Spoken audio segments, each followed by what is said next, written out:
চারটা উপদেশ।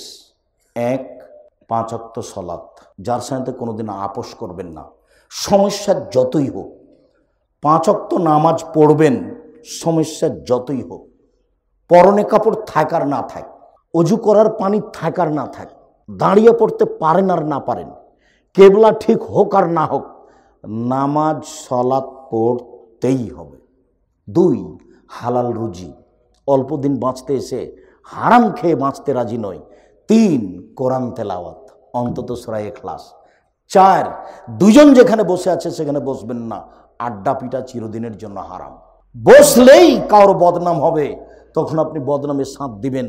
কাজে আড্ডা পিটার নামে যেসব গল্প চলে সেখানে চিরদিনের জন্য বসবেন না, আপনি বেঁচে যাবেন ইনশাআল্লাহ। মুখটা কন্ট্রোল করিয়েন, বাঁচার 3টা পথ। 1, মুখ কন্ট্রোল করতে হবে, কারো বদনাম গিবাত করতে হবে না, তার কারো বিরুদ্ধে যেতে হবে না। 2, জরুরি প্রয়োজন ছাড়া বাড়ির বাইরে যেতে হবে না। 3, পাপের জন্য কাঁদতে হবে, জান্নাত হবে ইনশাআল্লাহ। 4টা উপদেশ থাকলো। আর এই মদ সম্পর্কে জরুরি ঘোষণা থাকলো, পরিবারকে শক্তভাবে কন্ট্রোল করার অনুরোধ থাকলো। সম্মানিত দিনী ভাই বোন, আপনার কারণে আপনার স্ত্রী নোংরামি পথ বাছাই করেছে, আপনার কারণে আপনার স্ত্রী হাট বাজারে যেতে শিখেছে।